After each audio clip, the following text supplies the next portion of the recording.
What's up, guys? The following is a very different video than the norm, and the reason being is that this is a video that Cosmic Carrie, a World of Tanks YouTuber, put out back on March 16th of 2015.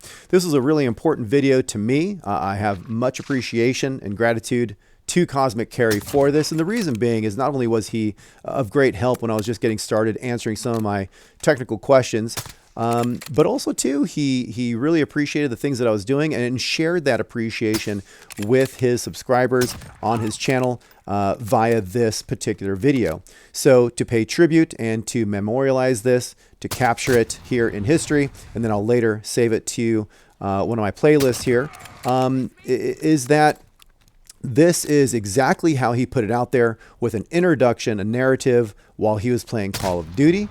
And then after that, he introduced or shared my unsubscribed trailer at the time. And then lastly, it rolls into an example of one of my videos, which happened to be a World of Tanks review of the Mutant.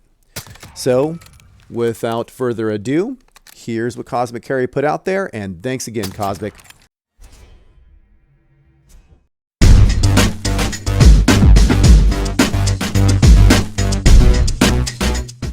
What's up, guys? How y'all doing? Cosmic Carrie here, bringing you another World of Tanks video. Today we are introducing another World of Tanks YouTuber, Mr. RONIN 47R, Mr. RONIN 47R, and he's I believe he's on the East Coast. He plays on the East Coast servers, if I remember correctly, speaking to him.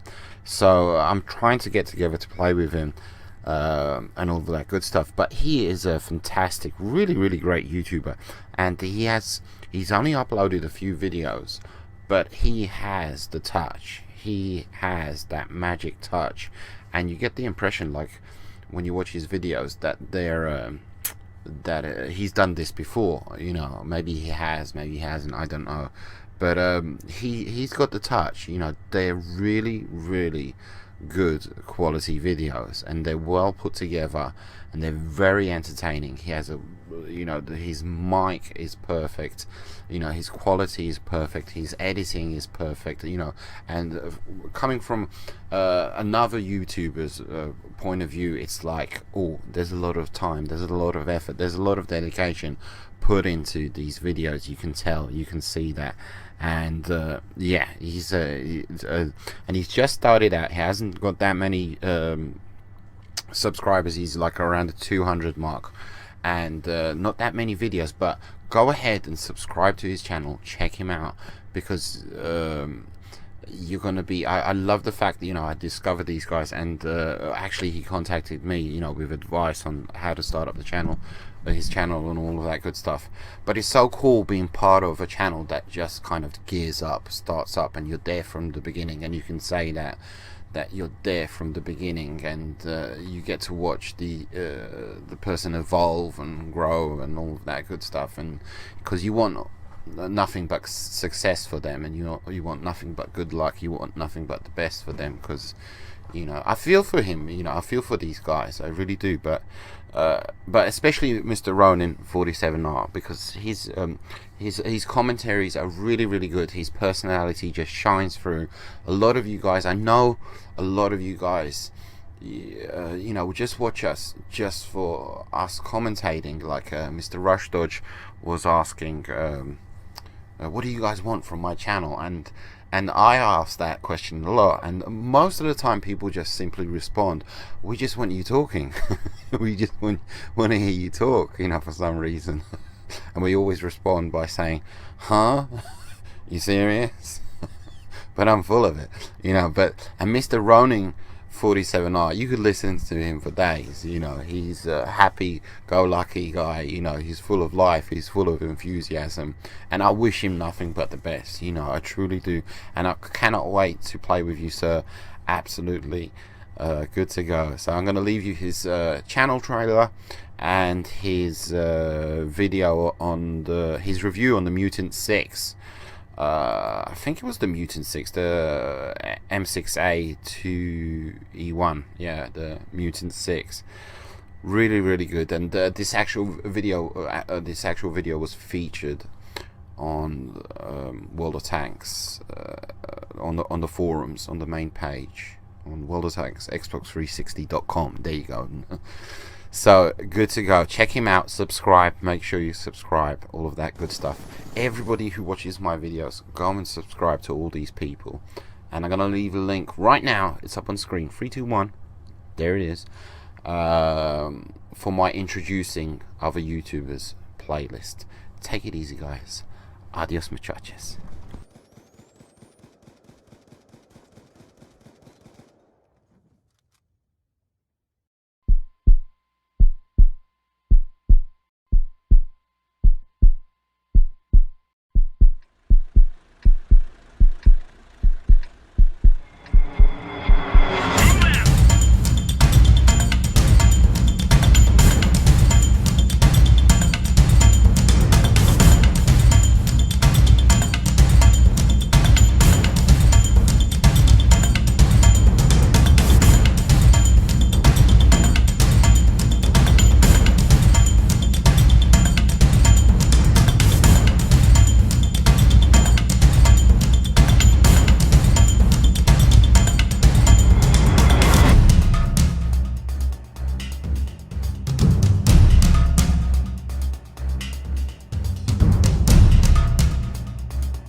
Now this is a great opportunity.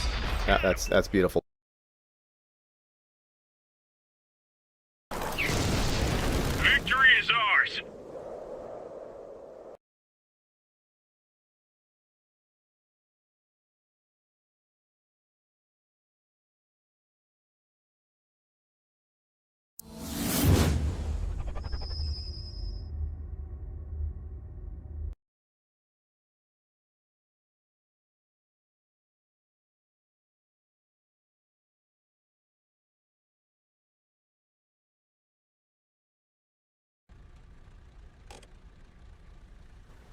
How's it going, everybody? I have to interrupt your regularly scheduled program to bring you this big news flash. The M6A2E1 is available.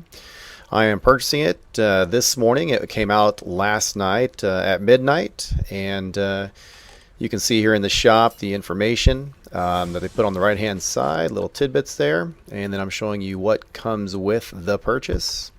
It costs 11,000 gold, but it comes with some equipment, the garage space, the 100% qualified tank crew, and now what I need to do is just go ahead and arrange the tanks so that you can see the Tier 8 American tank, the new one I just purchased. I also want to show you the T-32 and the T-29, but before we get there, I can't help myself. I mean, this thing is really cool. I've seen it before when I was doing the super testing, but you know, to have it on live is a different animal. It's in the garage now for keeps. It's just really cool looking. I was a big fan of the T1s, the M6, and that's what the hull is, so it's very cool. And then it has its related version to the T29 turret. On top of that, you have a really nice 105mm gun, so it's really cool. Before we go ahead and play with this thing and see what it can do, it's just a habit. I got to take the crew that it came with, start them on their skill. I don't know why I do that, because I'm not even going to use them. And then I'm going to take out my good friend Mr. Fox here. Fox is my very first American tank crew, and he worked all his way up to Tier 10. So he has about 9 skills with one he's working on. So to really see what this tank can do, I got to put that crew in there so we can really look at the tank and not have it hindered by not having the skills and whatnot. So now that that's done, let's go ahead and go to the next step.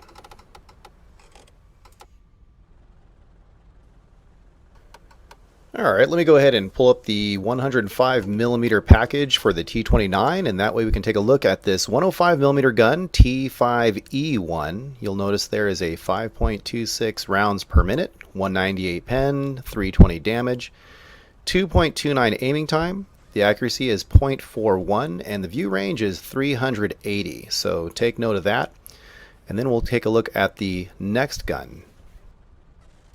Alright, now in the past I've sold my T32 and I have yet to purchase it back. So in order to take a look at that module, I'm going to go through the tank tab and look at that 105 module itself for the T32. Pulling that up, it is the same name, 105 millimeter gun, T5E1. The rate of fire is 5.66. You got the same pen, the same damage, same aim time, and the same accuracy, the 2.29 and the 0.40. There is an increase of 20 meters for the view range, so that's now 400. The last gun to compare, of course, is the one for the M6A2E1. And if you look at this module, the gun name is very similar, except for it ends in the letter E. And the rate of fire now is 5.05. Same penetration, same damage.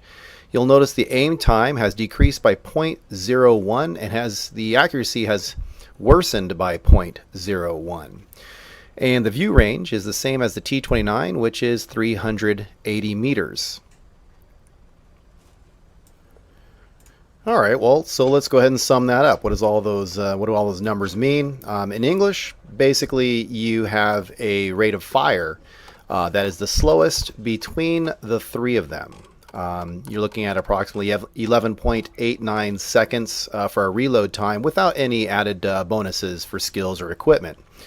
As far as accuracy is concerned, nothing to brag about, but then again, it's the same as its peers, or close enough for this conversation. And then aim time, it's an average, respectable aim time. So definitely not a need for a GLD. Furthermore, I'd like to add that once you do have the vents added, and you have your gun rammer, and you have your 100% crew, you're shaving off a couple of seconds on the reload time. All right, now taking a quick look at the armor for the M6A2E1. We talked about it being, related to or taken from the T1M6 hull. And with that said, the hull on the sides are 44 millimeters and the hull in the rear is 41 millimeters. However, the front has been boosted up to a 191 millimeter, which matches the front of its turret, which is 191 millimeters. The sides are 89 millimeters and the rear is 208 millimeters. I have no idea why the rear of the turret is far more armored than the front, but it is. And as far as the sides are concerned, that is definitely something you're going to want to watch out for. It is easily hit, penetrated, easily able to take damage. You're going to want to face the enemy while using this tank, hull down, and guard your sides. All right, now the last piece I'd like to take a look at is the equipment setup for this particular tank. When purchased, it came with the vertical stabilizer, the improved ventilation, and the gun rammer. The ventilation and the gun rammer, to me, are kind of an obvious choice. And now the vertical stabilizer, for some, they go with a GLD. Personally, for this tank, having played it, it's definitely something that you're going to want to play peek-a-boom with. So the vertical stabilizer is perfect for this particular tank. Now, in regards to consumables, I go ahead and go with my standard kit setup of the fire extinguisher, first aid kit, and repair kit. I go with the basic small kits for this. And then the last thing to take care of is the ammunition loadout. This particular tank can carry 60 shells. I prefer to run with, at this point, 50 armor-piercing shells and 10 premium rounds. Now, this particular tank will only see up to tier 9. So having a handful of premium shells will come in handy, but thank goodness you're not going to be facing tier 10. Alright, now the last thing I need to do before I take this out to the battlefield is to make sure it has its beautiful camouflage on. I'm feeling a little old school, so I'm going to put on some of that pre-World War I or during World War I type of camouflage. Getting all my stuff ready there. And then the most important thing I need to do after selecting the urban camouflage here is to select my emblem so that you guys can recognize me out there. And again, if you ever see me out there playing, feel free to say hey, give me a holler. All right, now that that's in place, let's go ahead and move on.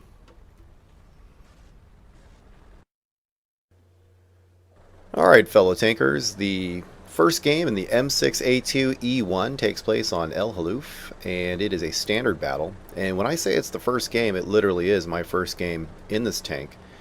I have played it a few times on the test server, but that was maybe 3 games or so. But on the live server, of course, things are a lot different. People are not spamming gold, and you know, this is the finished product.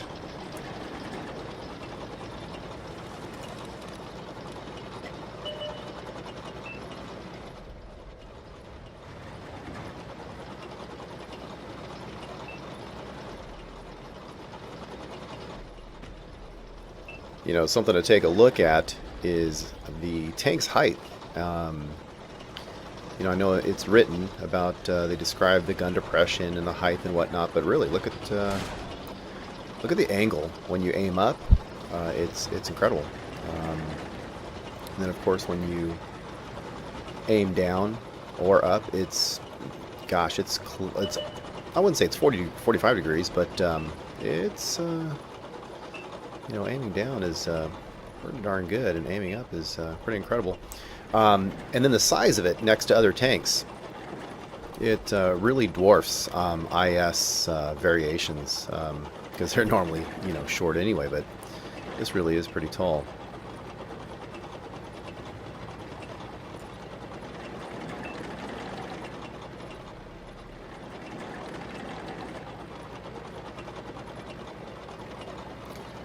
You kind of get an idea of the speed that this tank drives forward in. Although it says 29 kilometers per hour on average, it feels faster when you're driving it. Maybe you're getting the same feeling as you are following the tank moving forward.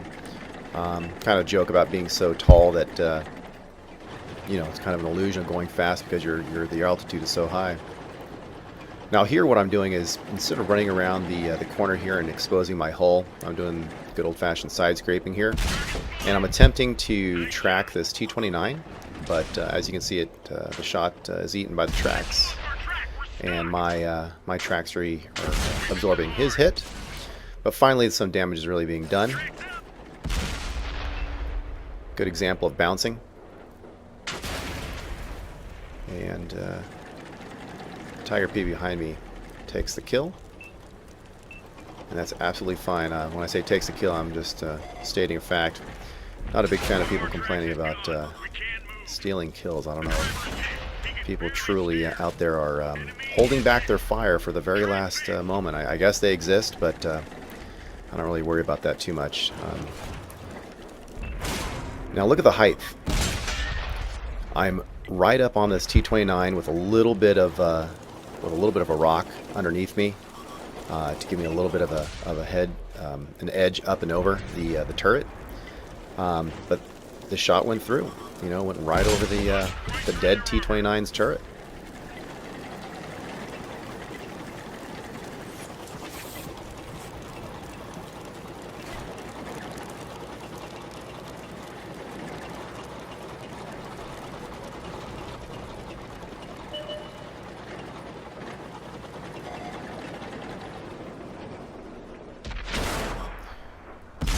And you can see we have another cousin of this tank here, the T-32. There was a shot that was bounced, and then there was one that actually came through. You can see him attempting to hit the lower glacis. Side scraping again. And going for the machine gun port, but it bounces. Now, what I'm doing here is I'm not working alone. I'm actually, I mean, I don't know, these are non-platoon folks that I'm playing with, but what I mean is I'm being consciously aware of the Tiger P behind me, and I'm trying to plan his shots and my shots so that he takes a shot, then I step in front of him, I take a shot, then I get out of his way, he takes a shot, and so forth, while also, you know, doing the cha-cha with the T-32 so I don't get shot. But the point I'm trying to make is, and I wish more players would do this, is that, not to sound like I'm complaining, but a little common sense is, if you know that your teammate is taking shots on some, you know, red player, you're not going to kind of want to step in front of their gun. You know, they're kind of set up already, so kind of keep that in mind. Alright, now over here, initially I thought the Ferdinand was actually the enemy, and I started hanging in on him, but then I realized it was he was being chased. So my bad on that.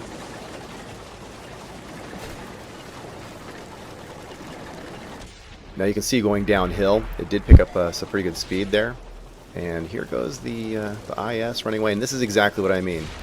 I'm lined up, my reticle is getting smaller, I'm getting ready to take a shot, and then you have Johnny, average public guy, that just drives right in front of me, and then I have to reset the whole move, and then it wastes time. So the way I look at it when I'm playing my games, and this is just a me thing, is, you know, sure, it's fun to get the kills and it's fun to rack up your points and whatnot, but the bottom line is that you're going to do better off with your scores, if you want to look at it from a selfish standpoint, if you work for the betterment of the team, because you will do better score-wise if the team wins and if you survive. So if you can work together with your teammates, it's a better strategy than just trying to be the Lone Ranger on your own, trying to maximize your kills and that sort of thing. Now right there, I was going to cut that out, but I left it in there, and what happened was I forgot. I was so excited with this tank, you know, because like I said, it's my first game, and I immediately went to recording and wanted to play this tank. I forgot to change the settings for the Xbox Live communications, so while I'm filming, I don't like to have messages popping up and friend requests and all that kind of fun stuff. Also, too, I don't like to record the voices of the other players, because I don't know what they're going to say, and you know, I'm trying to keep it a family show, and also, too, it's not really a part of you know, the review itself normally. Now, this is a great opportunity. That's beautiful. This is really shows the accuracy of this gun. Doesn't always follow the written stats. You know, this is supposed to be what, a .41, I believe, accuracy, and here you go. You have a nice shot all the way across the valley. But my point is that when you're also playing with randoms, and I don't mean that in a bad way, but just folks you don't know, you know, you get what you get, and there is some player was having some crazy loud annoying sound going on, and they weren't taking care of it, so I had to, in the middle of the game, mute them. So, you know, you can see here with the score, 126,000 and change is not bad. I know there were some bonuses that helped out with that. You're looking at 6,000 plus on the experience. The raw experience up there is, you know, near 1,500. So not bad. Not bad for a first game. I'm still learning this tank, but it's a lot of fun.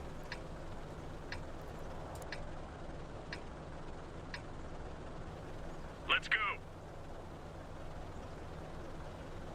All right, so now we're on steps, and you can see it's a standard battle. Look at the height compared to that Jagdtiger. He towers over it. Good thing, bad thing, not sure. It's all about how you use your tool. Also, look at this, the design or the cosmetics on this particular tank. I may have missed it on others, but one of the things I was noticing is the really cool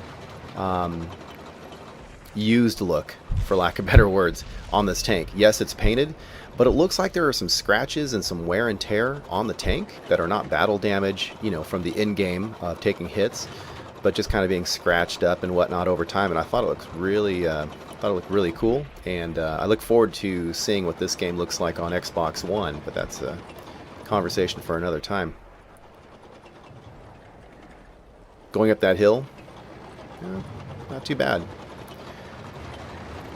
I believe this has a tier 10 engine, and the horsepower is pretty immense. I think it's just under 1,000.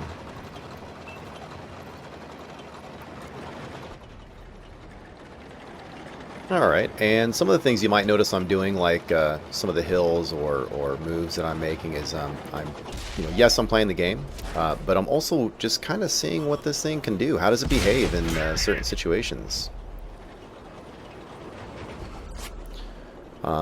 Perfect example of hold down. Remember, you are not invincible by any means. I don't care what tank you're driving. So you can be confident in this, but don't be overly confident. The commander's hatch is definitely pinnable. It's nicely small, but it is reachable by the enemy. Nice spot for this tank right here that I accidentally found here in this on this map. Trax ate that hit twice.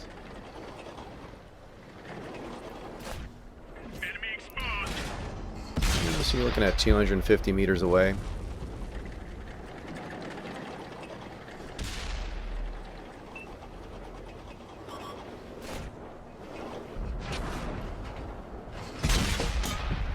That was me shooting the rock in front of me. That was not good. Here's a tier 9. Nice. I like it when I get lucky.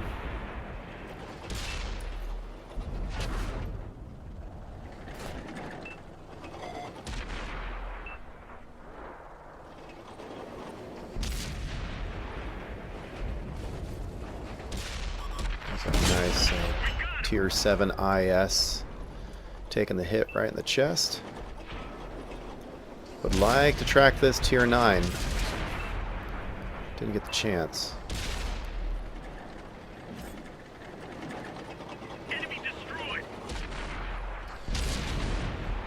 Alright, so now you have this giant commander spot. That was a nice tasty shot there. And I do appreciate him being kind enough to stand so still. However, the RNG gods are not happy with me now, and even though I'm trying to hit it as much as a direct angle with as flat as possible, as 90-degree angle as possible on that spot of that KV-4, time and time again I have been bouncing. I've only got 2 shots off that thing.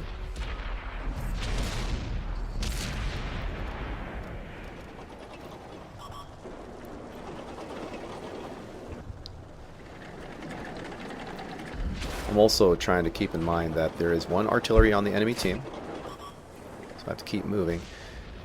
Now this is my twin, way off in the distance, so it's kind of nice to see what does this thing do against itself. You can see the treads are eating the shots. It's trying to track them.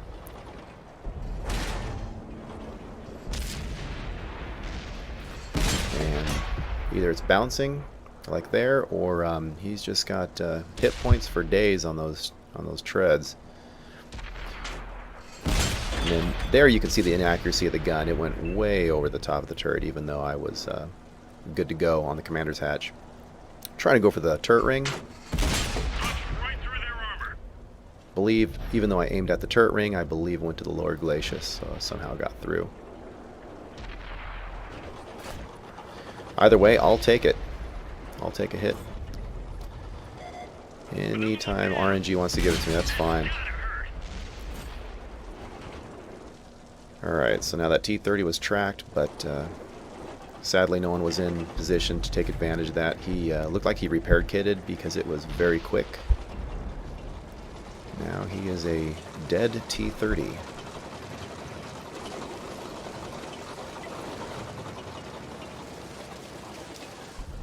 Slow going up the hill, absolutely, but not as bad as some other tanks, some other premiums.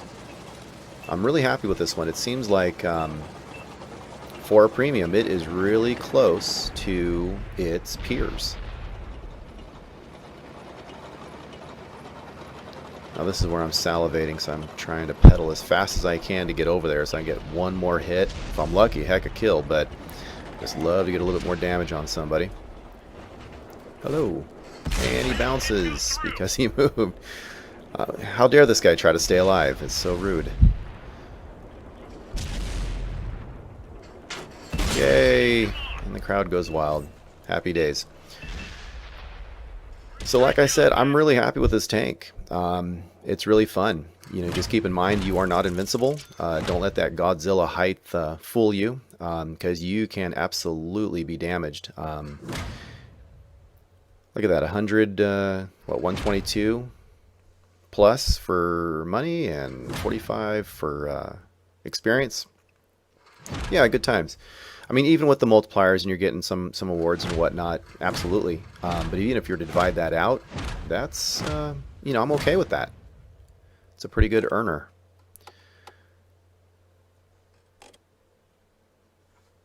And you got, looks like, what, almost 1,800 for the raw experience. Good game.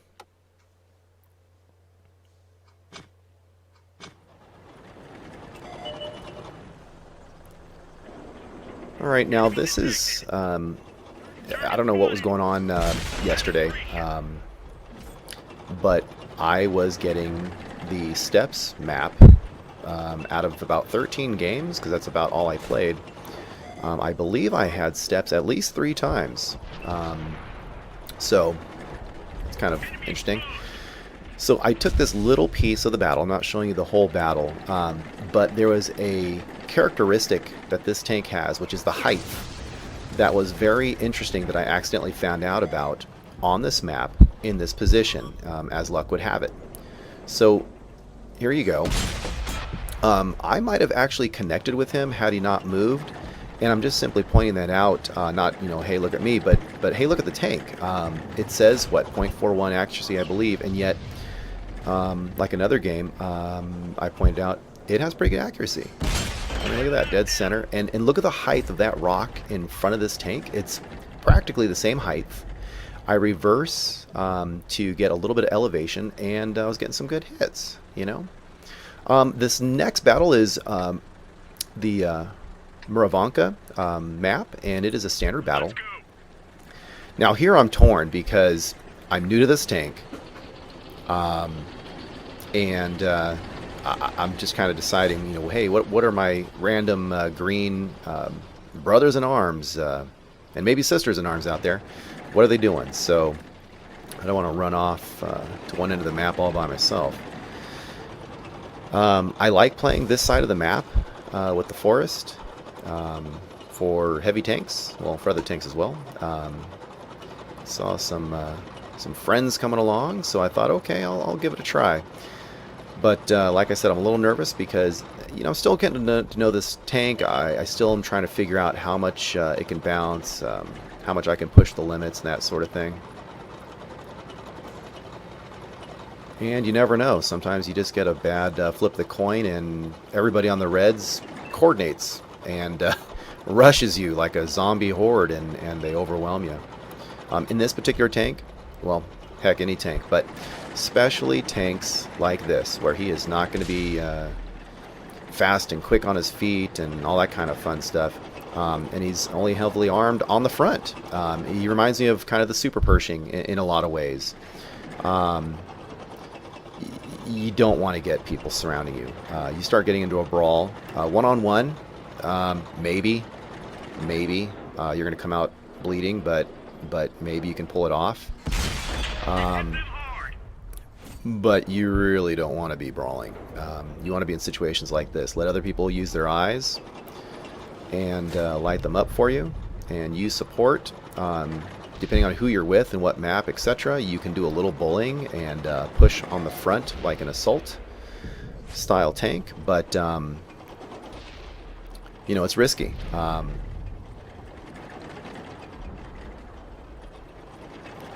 Here I am playing with the gun depression, jockeying for position, trying to figure out what the Reds are going to do.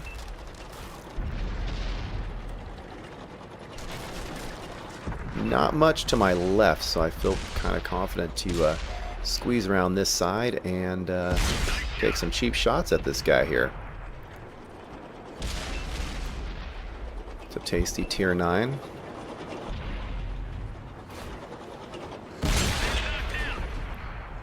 Alright. Good times. Just trying to help out my my cousin there, Mr. Green Tiger 2. We're all family, we're on the greens, aren't we? Alright. Anything else I can clean up with? Just trying to help out. No, it's a fun tank, it really is. I'm biased, I love them all. Okay, 99% of the tanks, but this guy's pretty fun. Pretty fun. High fun factor.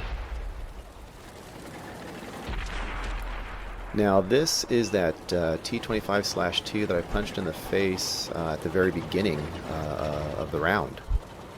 Doesn't look like he's taken any other damage since then, except for just now. Now we're racing. Who's gonna get the last shot off this guy? We're racing, and you know, the reload time, the aiming, it's a really good tank. I'm really happy with it. Alright, so we've exhausted all the enemies on the east side, and we're looking at 530 meters. Is it a sniping tank? No, it is not, but okay. I'm okay with this tank. It's not bad. Now here you got the Super Pershing. And again, as we were talking about, from the side, he is very vulnerable. From the front, he has some pretty cool armor, but from that side, over 500 meters away, we're whittling him down.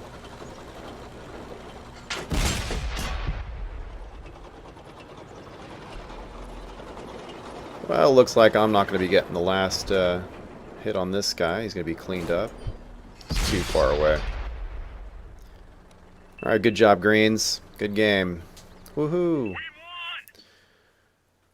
Alright, let's see what we got here. I consider that a pretty average game. You know, 80-ish, I think, is a nice middle number that you're going to be seeing with this particular tank. Playing it like that. So with this particular tank, like I said, play it kind of in the middle. Bully once in a while. Depends on the situation. Get to know this tank. It can definitely pay off for you. I hope you guys really enjoyed this review. I got it done in 24 hours from the time I purchased it. If you liked it, please subscribe. Let me know. Wave at me. Alright, I'll see you out there. Be safe.